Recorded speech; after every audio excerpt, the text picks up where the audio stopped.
Hey guys, is anybody seeing this? This is super disappointing if you are seeing this because I had everything set up to record it from my really nice camera on my phone. And it just wasn't working for whatever reason. My phone was not connecting. And so I had to go with the webcam on my computer, which looks terrible. We did a practice run a while ago, and it worked perfectly from my phone, and the picture was nice and crisp and clear and everything. But it didn't work tonight, and I really don't know why. But I'm seeing it pop up that people are joining, so I think that means that the live event is happening. If you're here, you can definitely join, give me a little thumbs up, any kind of a response at all, so I know people are here would be excellent. Hi Joyce, hi Brenda, hi Marnie. Yeah, I'll say hi while you come in and we'll see what happens. I hope most people are able to see this. I'm really sorry that the better video was not working because that was a much nicer one. But in the meantime, I don't know, like I think of myself as someone who's pretty good with technology, who's pretty comfortable, you know, accessing the internet and posting things online and that kind of thing. And yet it always seems at the crucial moment when you're going to do like a live thing, suddenly something technical goes wrong. Like my phone was just not connecting to this event, but my crappy webcam was. And I also saw a couple of people post in the discussion, I'm telling this mainly to Samantha, post that they weren't able to get in to comment on one of the earlier posts. So Samantha, I don't know if you can check that out. Samantha is my lovely publicity person from Breakwater and my co-host for this event. If you're able to look at that, Samantha, and figure out, maybe let those people know what they have to do to get into the event, that would be great. So yeah, we are getting the less good version of the video because it's using my terrible computer webcam instead of my really good, clear, sharp iPhone camera. But hey, I'm here and all of you are here. It's amazing how nervous I was about doing this tonight. Partly, of course, because of the thing that something might go wrong technically, and not surprisingly, it did. But also because there's a couple of things that as a writer, I'm really comfortable doing. I'm really comfortable doing readings. I've never had any fear of public speaking, and I love getting up in front of an audience and talking about my book or reading from my book or whatever. I'm just really happy doing that. And the other thing that I'm pretty comfortable doing is making videos. I've made YouTube videos for years and years now, videos about writing, videos about reading, lately videos about just living through a pandemic or whatever. But doing a Facebook Live is kind of like a weird combination of that. Like it's like making a video, but without the knowledge that you can edit it afterwards and fix your mistakes. And it's like speaking to a live audience, but without the knowledge that, you know, you can see people's faces and like make eye contact. It's also super weird that people's responses keep popping up on the screen, which is fantastic, but there's a little angry face. Somebody's posting an angry face and somebody else is posting a cryy face. And I hope that's because you're having technical difficulties seeing me, not because you hate me. But anyway, it's weird. It's really strange to speak to an audience without the face-to-face contact. But it's also cool. I feel like a lot of the things that happen to us during this weird pandemic time we're all living through are like cheaper, not as good versions of the things we like to do, like watching someone do a play reading through Zoom, or watching someone's live stream concert from their living room, or watching a writer read from their dining room. None of these things are in any way as good as going to a live event, or for the performer, I would imagine, certainly not for me, as good as doing a live event. But on the other hand, when I have done readings before, I mean, people like Joyce and Andrew and Debbie and several of these other people that I see in here now would not be able to come to a reading of mine because, you know, you don't live anywhere near here, and I don't have the kind of writer budget that allows me to travel a whole lot. So that is the really neat thing about doing a Facebook Live event, is that you can connect, if not quite face-to-face, at least face-to-comments, with people that you might not get to see otherwise. So I'm going to go ahead and do, now that you're seeing me, even if not with my best camera, I'm going to go ahead and do what I said I was going to do and read from A Roll of the Bones. And I'm going to read 2 short segments from A Roll of the Bones. And in between, I said I would do a Q&A, so if anybody has any cues, I'll be happy to aid. I will say that I'm going to start the book. Anybody local who has been to one of my readings before, this is a passage you've probably heard from A Roll of the Bones. And for anybody who hasn't or doesn't know anything about it, A Roll of the Bones is a novel about the not very historically well-documented women who settled with John Guy in Cupid's Newfoundland, the first English colony in Canada, in 1612. He started the colony in 1610. He brought the women over in 1612. A lot of you have heard me tell that story and heard me talk about how I first became interested in this story. So I've tried to write a fictional account of what these women's lives might be like. And there's a passage that I nearly always read at readings because it's one that that gives people a little, I guess, a little glimpse into the story and my two main women characters, which are a young woman named Catherine Guy, who is married to a man called Nicholas Guy, who's already over in the colony, and then a young woman named Nancy Ellis, who is Catherine's servant and has grown up with her in a very, very close relationship, but they are servant and mistress. And they're both girls of about 20 at this point. So at the point that I like to read this, pick this scene to read, Catherine has just made the decision, the difficult decision, that she is going to go join her husband in Cupid's, in the Newfound land, and she is getting ready for the voyage. Nancy joined her on visits to the shops. They bought fabric and sewed new petticoats, skirts, aprons, and gowns, stocked up on buttons and needles and thimbles and thread. Catherine asked John Guy the names of the other women who were considering going out to Cupid's Cove and met with them, discussing what they would need to bring to a land where there was no such thing as a shop or a market. She took the pewter plates from her husband's house and sorted through them, deciding what was fit to take and wrapping them carefully. With everything discussed, from hairbrushes to chamber pots, there was only one subject rarely touched upon, and that was the vexing question of whether Catherine would go alone. She would, of course, go on a ship commanded by Master John Guy in the company of at least a dozen other women. These women included Philip Guy's wife with her two small boys and the wives of two other merchant colonists, William Colston and William Catchmaid. Colston's wife was bringing her unmarried sister. There was a dairymaid named Daisy who was promised to marry a man in Cupid's Cove. She also had two unwed sisters coming with her. They were used to hard work and they wanted to see the world, and they said they would marry any man in the colony to have them, as long as he wasn't too old, too ugly, or too cruel. What was not clear as yet was whether this tally of breeding stock that John Guy was importing to his colony would include Nancy Ellis. Catherine brought it up almost daily as she made her lists and plans. She spoke about when we get to the Newfound land and when we are settled in Cupid's Cove. Sometimes in bed at night, Cat would turn to her and say, "You will come with me, will you not?" "I cannot do it," Nancy said. "I simply cannot." And why not? That was the question now. Once Catherine's decision was made, it had gone from, "How could you possibly consider going over there, Catherine?" to, "How could you let her go alone, Nancy?" Mistress Gale begged Nancy to go. "I can't bear to think of her all alone in that strange land without any of us. Without you. Why, you girls have never been separated." Nobody viewed Nancy's life as anything but a piece of Catherine's, like an extra bit of fabric sewn into a gown to make it fit more comfortably. It was the life she had lived since she was 4 years old and had been put into Catherine's bed to sleep with her at night, play with her by day, and eventually serve her. She tried to imagine standing on the quay waving goodbye to Catherine, knowing she was going where Nancy would likely never see her again. But the thought of standing on the ship's deck herself, sailing down the river towards the open sea, was even more terrifying. Aunt Tib, plucking and gutting the capon for supper, listened when Nancy sought her out to confide in her. "'Tis a shocking thing, I've always said, this business of going off to them places. What do people want over there that they can't have right here in Bristol? A fine, well-set-up young man like Mr. Guy now, he got a good business, a house and a wife here. Or our Ned, poor little fellow, doing fine in his apprenticeship, best kind of prospects ahead of him. His poor mother, you know, she cries herself to sleep every night. And our mistress will be doing the same, no doubt, when young Mistress Catherine goes. And what of me?" Nancy brushed up the feathers into a basket. "Who'll cry themselves to sleep at night if I go to the New World?" Aunt Tib glanced up from her task. "If you're fishing for sympathy, I'll not give you the satisfaction of saying I would," she said firmly. "You know I'm not one to cry over what can't be helped. I hate to think of you over there.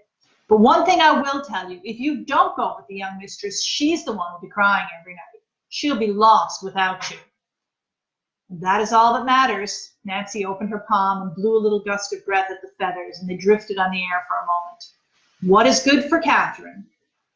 Well, what if you don't go with her? She'll give you a good character, I suppose. Then you'll go to work in somebody else's house, do what I've done all my life. Help some other woman keep her house and cook her meals and raise her brats. Mayhap amid all that, you'll find a husband of your own, and then you clean your own house, cook your own meals, raise your own brats. She looked up from the plucked chicken. Either way, it will be a hard life. What woman's life is not? But you'll turn your hand to the task at hand, like I've taught you to do. Turn your hand to the task at hand. Nancy turned that phrase, a favorite of Aunt Tib's, over in her mind all that day as she worked beside Tib and then helped Catherine with her packing. She had not Catherine's gift for making up pictures in her head of what might be, of imagining her life like a scene put on by the players. Catherine had 100 images of what life in this new world might be like. Nancy could see only ships sailing away from the quay out to the ocean and off the edge of the world. It was a great void of nothingness in her mind. So was the life she would lead here in Bristol if Catherine went away without her. Neither was possible to imagine. But if she sailed off the end of the world, at least she and Catherine would be together. In the end, what else had she to hold on to? So that's my sort of general introductory piece that I always read because it sort of sets up the basic tension of the book at the beginning. Are these young women going to go to the New World, to the Cupid's colony? And of course they are, because if they didn't, there's no story. So Catherine goes and Nancy accompanies her. Oh, I want to say hi to some more people. Some more people signed in. Great to see you. Hi, Beverly. And you have to dash off to feed your family. Brenda, hi from Brigus. Good to hear from you from Brigus. Hi, Eleanor, Lynn, Susan, Jane. Oh, great to, Kate, great to see everybody. I did say I would do a Q&A, and I don't know if anybody has any questions right now. If you have any Qs for me to you could put them in the comments here, and after I do this next little bit of reading, perhaps you will, perhaps you'll have some questions or something to ask me about, and I'll answer it. I'm going to pick another piece to read that I don't normally read out loud, and that's just for the benefit of anybody who has been to other readings and is kind of tired of hearing me read all the same pieces. So I thought I would pick something new, because I know I do have some faithful friends who come out to a bunch of my readings, family members too, and this is something different. So this is a scene from a little later in the book, and I'll set it up a little bit. It takes place in Cupid's Cove a few months after the women have landed there. So Catherine is now with her husband, Nicholas. They've been there just about 2 months when this scene happens. And the women have been very frightened because there is an unidentified ship approaching the cove. And this is the summer of 1612.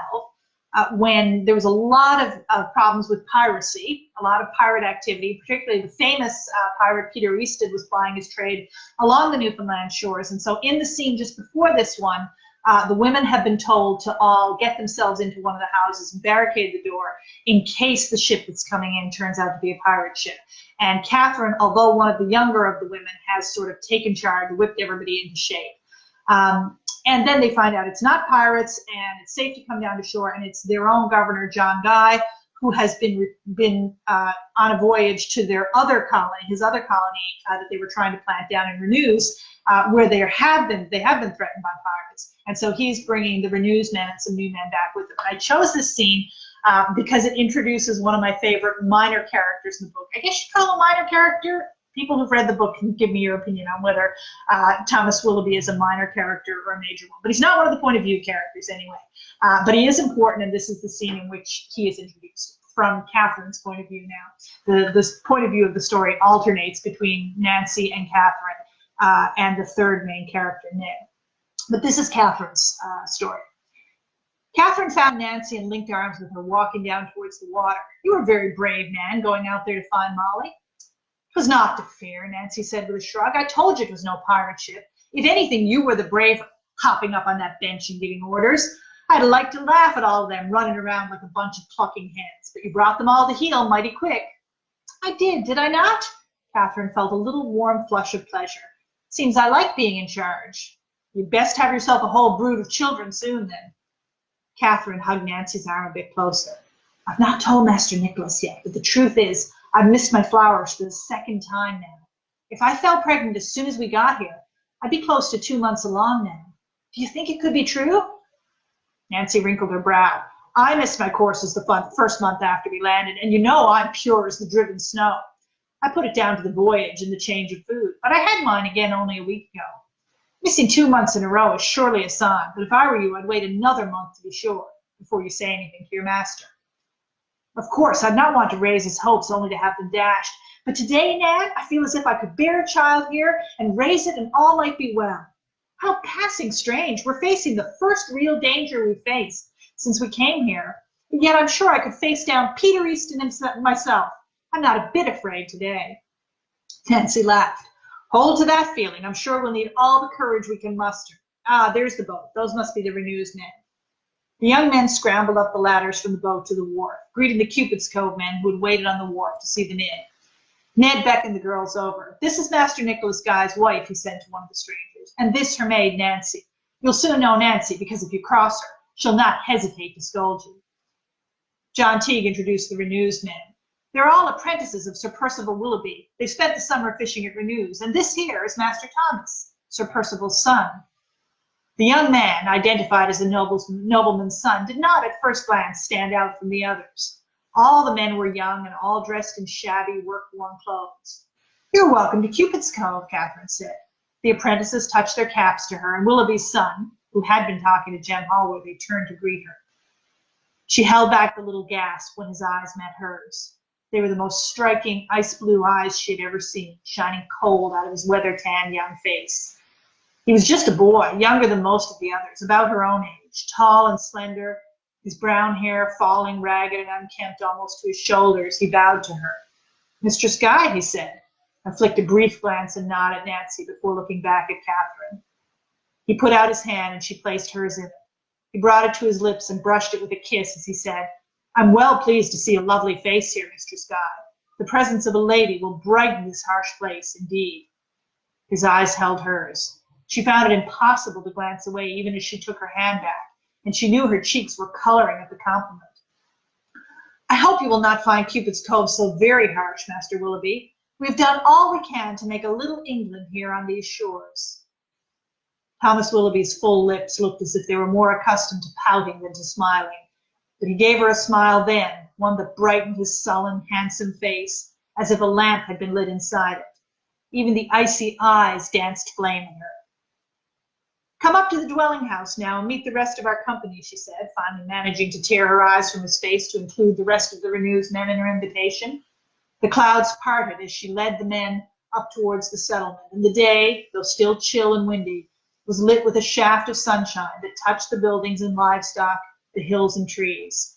Catherine found herself thinking, 'Tis good that the first time Master Willoughby sees this place, the sun is shining on it. Then she caught herself in another surprising thought, that perhaps romance, like adventure of all sorts, was indeed more common in the New World than in the Old, and not simply a thing for plays and storybooks. And that's the introduction of Thomas Willoughby, who will complicate Catherine's life in the New World considerably. So just going to take a look through and see, oh, hi, a couple more highs, see if anybody had a question. Yeah, Carolyn asks, have I been writing book 2? Yes, I have. And in fact, if people want, I will give a little sneak peek reading of the beginning of the next book at the end of this reading time. I have been working on it off and on since before Roll of the Bones came out, actually. I have been chipping away at it. Right now, I have about 60,000 words written. In fact, as of today, I have just 60,000 words, which technically, in one sense, is probably 2/3 of the final length of the book. But actually the first draft is going to be way longer than that because I have a lot more of the story to tell, and I always write way too much and then have to cut it down and cut it back. So really I'm probably a little more than halfway through what I want to tell for the second book. But I'm, I have 60,000 words written. They're bad, they're terrible, they're very rough. There's huge gaps in my research and lots more things I need to know. But that does give me at least something to work with. And yeah, the change in schedule, not, working from home instead of going to work every day, it really did take me a while, like a lot of us, to adapt, but I am getting some good writing time in. Just looking through to see if anybody else has a question. Oh, Susan, did I write outlines for each of the books in the series before starting to write? I tried. I am not an outliner. I am a person who jumps into the story, writes about half of it, tries to figure out where it's going, and then has to write some notes about how to get to the end. But for this one, I thought this project is so huge and is so complicated that I really need to do some outlining. And I tried, but I really am not good at developing outlines. I'll show you something I have. This is a chart I made for book 2. Or at least for the first part of book 2. Doesn't that look like I really tried to organize it? It's got, I won't leave it up there too long because it would give away too much if you could read it, but it's got dates up at the top, and then it's got all 3 of the point of view characters and what they're doing and historical events of what was actually happening at that time. It really looks like I planned it out well, but I'm still largely flying by the seat of my pants. Basically, I know where everybody is going to end up, and I know a lot of the major things that have to happen along the way. I thought the process of writing this trilogy might turn me into a good outliner, but it hasn't. I'm still not there. I'm still largely figuring it out as I go. Someone else, Eleanor, asks what I'm working on at the moment, and it is that. I have a couple of other projects. I'm also writing a play, but my main thing right now is working on the sequel to A Roll of the Bones. Great question from Kate. Nancy and Catherine are both very strong women, but also quite different. Did I plan the characters did this way, or did the dynamic come out as I wrote them? So I wanted them obviously to be both strong women because I think, the story is interesting if they are. But I didn't want them to be strong in the same way, and I really didn't want either of them to be that stereotypical sort of woman in historical fiction who's a bit of an anachronism and doesn't fit into the, she's really a 21st century woman stuck into, in this case, a 17th century story. I wanted them to feel like real women of their time and to be strong in the ways that women of that time were allowed to be. There's a bit of a class difference between them, not a huge class difference because Catherine is not a very wealthy upper class woman. She comes from an artisan's family, the type of family, her father is a stonemason. He has apprentices in the house, and they're the type of family that probably would have one woman servant to help with the cooking and cleaning and children, and that's what they have. So she's not, a noble woman or extremely wealthy woman, but she does have that expectation that she has the ability, particularly because she's very pretty and her parents are ambitious for her, to marry well and rise in the world at least a bit. Nancy is an orphan. She's been raised by her aunt, who is the maid and cook in Catherine's family's house. And so she has the expectations of a woman who expects to be a servant all her life. But the biggest difference to me between the two of them is the way they look at the world. And this is something that I kind of figured out as I was writing, that Catherine is a girl with a very rich imagination. She obviously hasn't had a lot of leisure or a lot of opportunities, but where she has, she loves listening to stories. She loves listening to music and ballads. When the players come to town, which they do a couple of times a year when she's growing up in Bristol, she always goes to see the plays. She imagines herself as a heroine in a romance. And Nancy, on the other hand, is an extremely practical girl.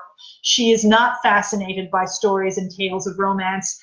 That phrase of her Aunt Titty's, even though it didn't come into my mind till much later, and I went back and put it in earlier in the story, turn your hand to the task at hand, that's really the key to Nancy's character, that she will deal with the situation as it is right now and not imagine how it could be different. And that's very crucial, not just to this book, but it's going to be hugely crucial in the next book when both of them are in even more difficult situations. Lots of people do want the sneak peek, so that's great. just going to look through and see if anybody else has any questions. Oh, Glenn, great question. And I haven't been saying hi to people now as they've been signing in because there's too many of you and they're coming in too quickly, which is great. Thank you. But what did my research reveal about the women? Anything. So I tried to find out what we know about the actual women of Cupid's Code. And we know that the most widely quoted chronicle says that there were 16 of them that came out in the summer of 1612. Another chronicle says that there were 6 women there over that following winter, so either 10 of them turned around and went home immediately, or one of those accounts is wrong. And I had a lot of discussions with Bill Gilbert, the archaeologist at Cupid's, who knows pretty much everything about the Cupid settlement. He thinks the 16 number is more likely to be accurate, but we really, really don't know. I've recently been listening to an audiobook, a book called The Jamestown Brides by Jennifer Potter, about the women around this same time period who were sent out to be brides for the English colony in Jamestown, Virginia. And because of a trove of documents called the Farrar Papers, we know quite a bit about who the Jamestown brides were, their family background, professions for those of them who worked to support themselves, where in England they came from, and even some of their reasons for coming out.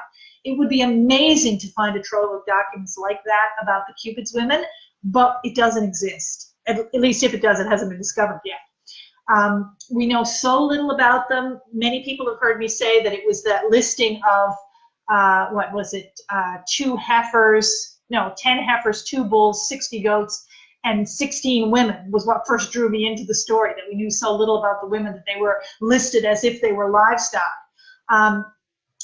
We know one thing about one of the women, which is that a woman who is recorded only as the wife of Nicholas Guy gave birth to a son in March of 1613, almost exactly 9 months after the women landed, from which I presume she probably was his wife before they came out and joined him, because if they had had a courtship and married when she got on land, they would have had to move very quickly indeed. But we don't know her name. We don't even know for sure who Nicholas Guy was. I speculate that he was a relative of John Guy, but we don't know that. We know that he and his family continued to live in Cupid's and in the area for many years, but we don't know anything more about his wife. John Guy, who wrote all these letters home about the colony, a man named Henry Kraut, who kept a journal of the weather every day for almost a full year, other than mentioning that Nicholas Guy's wife had given birth to a son, never mentions anything about any of the women. Their names are not recorded, and nothing that happened to them except the whole giving birth thing. So it tells you a lot about how women were valued in that colony and how important they were considered to be.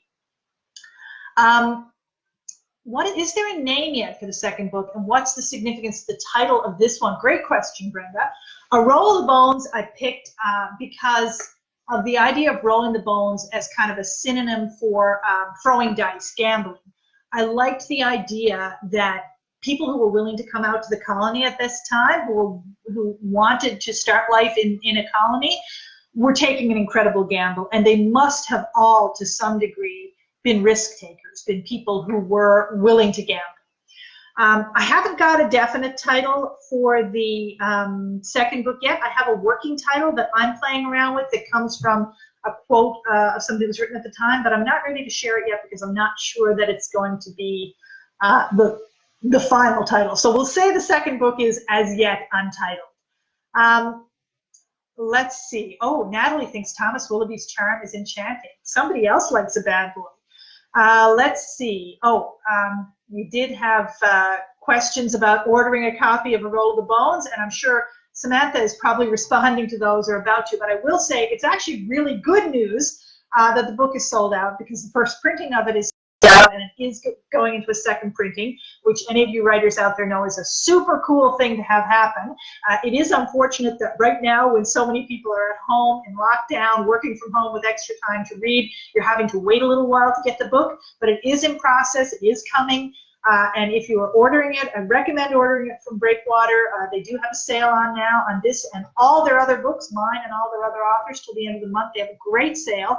Of course, if you like e-reading, the e-reader version is available, but if you're waiting for a paperback, it may be a little while, but it is coming. It is sold out, but there are more on the way. And that's, like I said, that's actually good news for me, because it means a lot of people have been reading it. What surprised me most while researching this story, if anything? I think what surprised me most was one thing that Bill Gilbert kept drilling into me, because he read the manuscript for me. He is the acknowledged expert on Cupids. He knows more about that settlement than anyone who wasn't there at the time, certainly than anyone living. And I had really, insofar as I knew anything about Cupids, I knew the narrative that a lot of Newfoundlanders do, that it was kind of a failed colony. That, I'm moving my quotation marks over so they appear on the screen, failed colony, that the colonial experiment didn't really take on there. I mean, it was planted at the same time as places like Jamestown, Virginia, Quebec City, and Quebec, places that grew into huge population centers. And that obviously did not happen in Cupids. And I had kind of written the book, the first draft of the book, with that thought that, you know, the whole experiment didn't work out. And one of the things that Bill really drilled into me, and digging into the historical documents, I realized was true. It wasn't a failed experiment I mean, there's always a question about what we mean by success when it comes to colonialism, because of course, maybe a bigger success from the point of view of the indigenous people living here would have been if all the English people had just gone away and gone back home. But they didn't, and some of them were our ancestors, and we have to contend with kind of what they did in their whole colonial project, because we are the inheritors of it. But as far as it being a success from the colonists' point of view, for many of them it was, in that they remained, many of them, not necessarily in the town of Cupids, but they spread out along the coast of Conception Bay. They started what they were called plantations, a self-sufficient piece of land where you could both fish and farm. And many of their descendants lived there for generations. Some of them still do. We all know, those of us who are in Newfoundland anyway, know that the place was not widely settled by Europeans until later in the 1700s. That for much of the 16 and 1700s, there was a migratory fishery going back and forth every summer, but there was permanent settlement from the time of Cupids onwards. And when I, redid the book and incorporated Bill's suggestions and the things I'd learned along the way, I realized, these people didn't all just come, stay here for a few years and go away again. Some of them did, but many of them stayed and made permanent homes here. I'm going to take a quick look through the rest of these comments. Oh, it's so nice that somebody says they're out. It's awesome that they're out of stock. It really is. It's great. Certainly, Katrina's asking whether they ship to the States, which is a really good question to ask. Did anyone, after they read the book, approach you thinking they might be related to one of these 16 women? No, nobody has done that. That has happened to me with other books that I've written. That are set in more recent history. For example, in A Sudden Sun, there are some real historical characters along with my fictional ones, and the granddaughter of one of the real women who appears in the book contacted me after the book came out, and I was like, oh, that's so cool. I wish I'd talked to you before the book came out so you could have told me more about your family stories about your grandmother. But yeah, I think this is just so long ago. There's a lot more oral history about families, and even that doesn't go back that far. So I don't know who even today, I mean, there are still guys in Newfoundland, for example. There are people who have some of the same surnames as some of those original, another one of the original settler families were butlers. They were there from a very early age. Obviously, there are still butlers there, but I don't know, because it's so long ago and record keeping was so sketchy for a lot of that time. That I don't know that there's anybody, if there's anybody who traces their descent back to a Cupids colonist, I haven't met or talked to that person, but it sure would be interesting. Looking on down to see if anybody else had any questions. I haven't seen any others, so I think that's about it, but I know a lot of people did say that they would like a little sneak peek of book 2. So if you don't have, are there any comments I'm missing here? I think I have all of them. If anybody asked a question that I might have missed, let me know.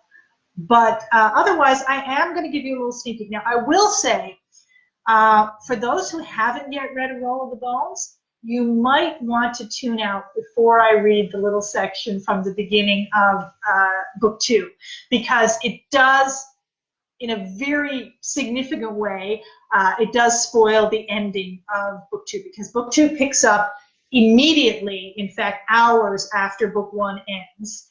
And it's not going, the part I'm going to read is not going to tell you what most of you who read the book want to know, because I'm no fool. I'm not going to give away any of the really big surprises. But it does sort of recap some very important information at the end of book one, and it will be a huge spoiler if you have not read A Roll of the Bones. So for those of you who've tuned in who have not read A Roll of the Bones, I want to say again, if you want an ebook copy of it, you can get that right now by ordering it online. You can get it through the library if you're willing to wait a bit, but I think they may be doing a special thing this summer where they do a bunch of the thing that the library does where you can order, where you can get the ebooks for a while without having to wait. For those of you who really like the paper books, they will be in again, I'm told, fairly soon. So you can go ahead and get it. And if you, thank you, Brenda. If you're like Brenda and you haven't read book one yet, thanks for coming. Maybe you should sign off now. For those of you who had read book one, I'm going to read the first couple of pages of book two, with the warning that it is a first draft. A lot of this is probably subject to change. It may not be my best writing, because I'm a real believer that rough drafts should be rough. But all the same, I'm going to read a bit of it and see how that works out. Let me just see now, because I've got to do a kind of split screen thing here so I can actually read my document. So I'm just going to babble for a few minutes. Okay, that seems to work. So the first chapter of book two is from Catherine's point of view. And again, those of you who finished reading Roll of the Bones will probably know why I choose to start with Catherine's point of view. So yeah, I hope I've given enough spoiler warnings now. And I will say that in this scene, Catherine is in the house of a woman named Sheila Pike. And if you are a Newfoundlander, you know that Sheila Nagara Pike is a huge character in sort of our folk legends, our oral tradition. She is supposed to have been an Irish woman captured by pirates, brought on one of Peter Easton's ships to Newfoundland, who fell in love with and married one of his pirates, Gilbert Pike, and they chose to leave the pirate life, settle down on the coast of Newfoundland, and eventually found the town of Carbonear. If you go to Carbonear, there's loads of stuff named after Sheila Nagara, and it's sort of this great tradition of the beautiful Irish princess who married the pirate. It is almost certainly not true. If Sheila Nagara is based on a real woman, which I would not rule out, then she probably came along much, much later than the time that she is believed to have, which is the same time as the Cupid's colony. You can't, I mean, if a family says this is our oral tradition and we say that, you know, our ancestors was an Irish princess captured by a pirate, I mean, you got to give some weight to that. But there's not a lot of written evidence that even that oral family tradition goes back as far as people would like it to. Maybe there's a kernel of truth in it, but it's very unlikely. However, I was not about to leave a good character out of my story just because, you know, she was almost certainly not real. So Sheila Pike is, she and her pirate husband are in fact settled on the coast near Carbonear. And in my story, the Cupid's colonists don't even know that they're there until Nicholas Guy and his family and servants go to start their own plantation up the shore, and then they meet the Pikes. And this scene, which takes place in August of 1613, as I said, just hours after the other book ends, is Catherine at the home of Sheila Nagara. Catherine Guy would always remember the hours before the ill tidings came. How strange to think that one could sit at peace, sewing a little smock for a fast-growing infant, enjoying the sunlight and warm breeze off the sea, irritated by nothing more than a few buzzing flies and the haughty tone of the woman who sat sewing beside her. How passing strange it was that she could feel at ease with the world and her place in it, believe that all was in God's hands and fortune had smiled upon her family, when all the while the worst had happened, and she did not know it yet. In those hours, she was living in something like a painting or a play, when her peace and happiness seemed entirely real but was wholly artificial. Outside the frame, off the stage, tragedy had already struck. Catherine, the painted figure on the front porch of Sheila Pike's house, knew nothing of it. When I was a girl in Ireland, in my father's great hall, there was a bard who used to sing tales, Mistress Pike was saying now. Have you heard the tale of Dagda's harp? No? You English. And she launched into the tale, fortunately only saying it and not singing it. Catherine tried to resist the story out of her growing dislike for her only neighbor, but she could never stop herself from falling into a tale if anyone was telling it. In the house behind them, her servant Bess was tending to the babies, Catherine's son and Mistress Pike's. Bess was only weeks away from delivering her own child, and Catherine was glad for her company. She sorely missed her Nancy, dearest friend as well as servant, but they would soon be reunited. Nancy and the rest of the Guy family servants were with Catherine's husband at their own plantation site a few leagues down the shore. There, her husband and his men were building the new house they hoped to have closed in before winter struck. On this balmy summer day, it was hard to imagine the icy blasts of winter that would strike all too soon. But Catherine had already survived one Newfoundland winter. She knew now she was strong enough to endure whatever this country might have in store for her. Or so she thought, before her husband's punt pulled up to the Pike's wharf. Frank Tipton climbed out of it, running towards the house like a man gone mad. Mistress! Mistress! Frank, Bess's husband, was normally a placid fellow. Catherine could not remember ever seeing him ride. Bess, with a baby on each hip, came out of the house to join the women on the porch. He was breathing hard when he reached them, having run all the way, and it took him a moment to gather his wind to speak. We was attacked, mistress. The new house. We think 'twas pirates. They were gone but there was a fire and Catherine stood, put aside her sewing, and took her son from Bess's arms, holding him close as if the warmth of his little body was a shield. Pirates? Fire? Why was Frank here telling this tale instead of her husband? The warm day grew cold around her. Take a moment, Frank. Tell the tale properly. Is anyone hurt? He nodded, his face bleak. The master is well, mistress. He sent me to bring you word. Himself and Ned were cutting wood back in the forest when they came. Tom was on the place, working with Daisy and Nancy. We didn't know nothing of it till we smelled smoke in the air. When we got back, he paused again, taking more gasping, ragged breaths. Who was hurt, Frank? Was anyone killed? Fire was one thing. Fire could destroy the half-finished house, ravaged all the land they had hoped would bear crops, strip the trees that should provide their timber. But if all her people were alive, then they could endure such loss. We found Tom, we found him dead. Then we found Daisy, too, and took her for dead, for she'd been shot and lost a lot of blood. But she weren't dead yet. I don't know, mistress, if she'll live or not. The master tended to her while Ned and me tried to put out the fire. We lost the house and the storehouse and a good stand of trees, but in the end, we got it out. The rain last night. That helped some. When the master sent me up here this morning, Daisy was still breathing. Barely. Clinging to life, he said she was. Bess cried out sharply behind her, and Catherine reached back to draw the maid close to her. Bess had come to the New World with her two sisters, Daisy and Molly.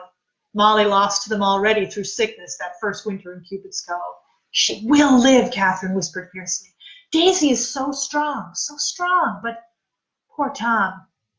Mistress Pike stood up and took her own child from Bess. She fixed Catherine with a hard look.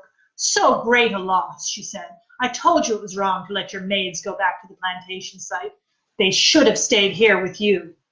She turned her back and strode away towards where her husband worked with his men, turning fish on the flake. Catherine had not expected much sympathy from the chilly Irishwoman, and it hardly mattered. She could not take her eyes from Frank's stricken face. The omission in his sad litany. The name he had not said was as stark as if he had shouted it. The dearest name, dearer by far than even her husband or poor little Daisy. What of Nancy? She managed to say at last. Frank shook his head. I'm sorry, mistress. We found no sign of her. Nowhere about the place. Daisy couldn't talk to tell us anything of what had happened. And once we had the fire put out, Ned and I searched the woods, thinking likely Nancy had escaped and was hiding. She'd not hide, not once the pirates were gone. She would have come back to help Daisy or gone to find you. That's what Ned said, mistress. Said if she were alive and anywhere on the shore, she'd come back as soon as ever she could. But you found no body, mistress, not even amid the fire. The master thought, well, he said we caught the fire soon enough, that if Nancy had been in there when it caught, there'd have been something to find. I'm sorry, mistress, to put it so blunt. 'Tis a relief, I suppose, not to find no remains of her, for it means she's likely alive somewhere, but they may have taken her, Catherine finished. Yes, mistress. All right, that's enough. That's all you're getting. That's enough of a sneak peek. Wow. Well, yeah, that's it. That's the sneak peek of the new book and a couple of bits from the first book. If anybody has any more questions you want me to answer or anything you want to say, I'll stick around for a few more minutes for that. A couple more people joined. I hope you can come in right at the very end, but I think we can save this so that it should be able to be viewed afterwards. So that'll be good. Oh, Susan would like me to read all 60,000 words. No, I'm not going to do that. Not only because I don't have time, but also most of them are very bad. I will say, like I said, my idea of writing a first draft is really, really rough drafting. And especially with historical fiction, I tend to write ahead of my research. Often I write about things before I know everything I need to know about them, because I have to find out where the story is going and what's going to happen to the characters. So I guess in a sense, my first draft almost is a bit of an outline, but it's full of things in brackets where I just, for example, I name a lot of characters X and Y because I'm going to give them names afterwards. And I have things like, you know, somebody saying something and in the background, meanwhile, so-and-so was on the deck of the ship, brackets, doing nautical thing. And later I'm going to look up what nautical thing he might have been doing. And little questions to myself. Would they have gone here? Would they have done this at the time? Look this up, find out. So yeah, it's still very, very rough. But it's fun because I love first drafting and I love research. I love figuring out what's going to happen and how the things I find out in research actually shape and change the story. For example, in the first book, we talked a bit about Thomas Willoughby. He was a real historical character. His relationships with my fictional characters are my imagination. But when I was writing about these fictional characters and I realized that there was this son of a nobleman who was sent to the colony essentially as a punishment to get him out of his father's hair, and who was so cranky about being there, and that comes through in the documents, and he was basically the same age as my main characters, Nancy, Catherine, and Ned, I thought, well, he's got to be in the story somehow. So it is cool how the historical things you find out do help to change and shape the story, and I'm sure there's a lot of that still to come. I'll just scroll down to thanks to all the people who said that was a great teaser. If there's anybody else who had a question that you needed me to answer, does not sound like a rough draft. Thank you so much, but it really, really is. Oh, back to yeah, Gladys's question, what made me decide to write about Cupids? I will just answer that quickly. And I did say earlier that whole historical note in the Chronicle about how the 16 women were listed along with the livestock and not given names. You know, I'm just always so interested in the untold stories of women from history, women who were so often written out of or left in the margins of the chronicles and stories written by men. So, yeah, it was a story I wanted to tell. Also, I was just really interested in that time period. The four Newfoundland historical novels that I wrote before this were all late 19th, early 20th century, mid 20th century. So I was dealing with times that were relatively recent, and that even if I didn't remember them, for most of it, there were still people alive who remembered those times. So it was kind of an interesting challenge to go back to a much earlier time where I couldn't talk to people who had lived through it, and even the written records were very sketchy. You know, none of these women left any account of their lives behind. Most of the men there even didn't. So there's so much more to fill in with imagination, but then there's also so much more research to do. I'm interested in the whole idea of colonialism. I don't think it's something that we can just blindly, at this day and age, write a book about and celebrate, oh, our ancestors came here and they had a hard time and they had a lot of struggle and they survived, without also looking at the dark side of it. And that does come up in this book and will in the next two too. The fact that they were coming to what was not an uninhabited empty land. It was somebody else's ancestral homeland. And they moved in there without thinking of it as somebody else's land, thinking of it as a territory that they could just take and claim. The Cupids colonists had the first recorded encounter of Europeans with the Beothuk inhabitants of the island. And of course, we know about the cultural extinction of the Beothuk, how they were within 200 years wiped out as a distinct people. And that's an immense tragedy. And what we're looking at here in the story is the roots of that tragedy. So I wanted to look at all sides of that. Certainly the triumph and struggle of these women and working class men and these people who came here and made a life for themselves, but also the cost of, you know, what they did to the people who were already living there. few more comments here, and I will just scroll down and see. Oh, good question from Cynthia that I do want to answer. What did I do to make the 16th century English sound authentic? I don't think it would sound authentic to a real 16th century person, and I really struggled with how authentic to make it. And this is a topic I could go on about for a really long time, and I won't bore you all with it. But there are a lot of decisions to make when you're writing historical fiction about how authentic you want to make the dialogue. Some writers will go to one extreme and use almost completely modern sounding dialogue with the idea that they really want to draw you into the story and get a feel for what people meant rather than the actual words they used.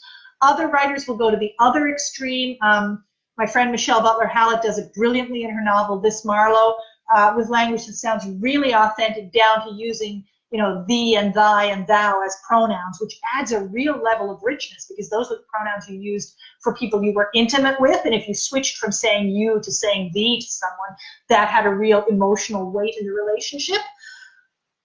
But in the end, I decided not to be that authentic because for some readers that creates a barrier. It's a bit like, reading the King James Bible in church or watching Shakespeare.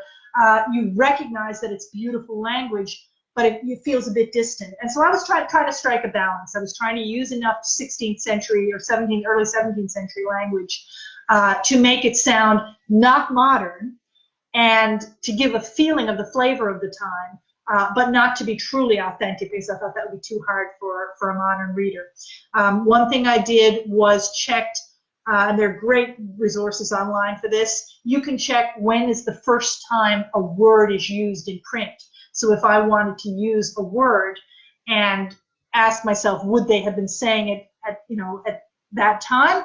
We can't know for sure, but we can know whether or not anybody had written it down by that time. And sometimes there were good words that I dumped from the document. Had a big disagreement with Bill Gilbert. One of the few times I did not bow to Bill's superior knowledge over the use of pie, because I had the women, of course there's a lot of cooking in kitchen scenes, and I had the women cooking pies, and Bill was like, yeah, they didn't call them pies then. And I said, really? And he said, yeah, no, maybe tarts or pastries or something like that, but not pies, not for the kind of pies you're thinking of. And he had a source, but then I wish I had this book here to show you, one of my favorite books, Gervase Markham's book, The English Housewife, published, I think, in the 1630s or 40s, where he gives a whole bunch of recipes and amazing household tips and home remedies. Amazing in the sense of, don't try this at home, kids. This is the home remedies from that time period. And I pointed out to Bill that Markham uses the word pie quite frequently in his recipes and has a lot of pie recipes. So I won out on the pies. But that's the level I was trying to look at, was, is this the word, the expression they would have used at the time? I hope somebody does this in one of your book clubs too, Jane, because I love book clubs. I really hope we are soon going to be back to the time where we can have in-person book clubs. I love visiting people's homes, eating their cake, listening to their conversation about the book. Until that can happen again, by the way, for anybody, I am more than happy if your book club is meeting by Zoom or Skype or any other remote means. If your book club is still getting together and you would like me to Zoom in or Skype in or FaceTime into your book club, I would be more than happy to do that. And of course, that opens it up to people whose book clubs are geographically too far away for me to get to. So do let me know if your book club is still meeting in virtual space and you're discussing my book. I would love to do a visit, just as I would love to do a visit in real life when we're able to get back to doing that sometime. I think that's to the end of questions that people have, unless I missed some. I hope I didn't miss any because I'm scrolling through here. But I think I have hit on most of the things that people said, and I think this was originally scheduled to go from 7:30 to 8, and it is now 8:30, so I guess we've taken an hour instead of half an hour. To be fair, the first 10 minutes of that was me having technical difficulties with the camera. Still sorry you're not looking at me through my iPhone camera because I look so much better, even with my pandemic hairstyle, which most of us are sporting nowadays. The lighting is much better on my phone camera than on my webcam. But I guess the main thing is you guys tuned in to hear me read from and talk about the book, and that's what I wanted to do. We got to do that. Thank you so much for showing up. I really, really appreciate it. I will probably do another one of these sometime, and I think this one is going to be archived, hopefully, so that we're able to see it later, unless I make some terrible error when I'm closing it down and don't save it. But I think it's going to be up here so that people can watch afterwards. Thank you so much for coming out. Thanks for the people who asked questions. And especially thanks to the people who have bought and read and loved and recommended the book, because that's the best thing. That's what you want as an author, is people to read and love and talk about your books. And I have had the honor of having that. So grateful to the team at Breakwater who've done so much for this book. I can never get enough of showing off the cover, which was designed by the fabulous Rhonda Malloy, who is the queen of book covers. And when they showed this one to me, I was like, that is absolutely perfect. And now the only challenge is going to be, what are you going to come up with for the covers of the other two books that are going to make them look unified as a trilogy and still look as great as this one? Thank you so much, everyone. I'm going to end the live video now. If you have any questions that I missed, I think you can still post them in the event or on my writer page. And I will try to answer them. And we've already got the answer about Breakwater being out of stock on the books. They're being reprinted and they will be back in soon. In the meantime, there are ebooks. Thank you so much, everyone. Love you all. Everybody stay safe and well, and bye-bye.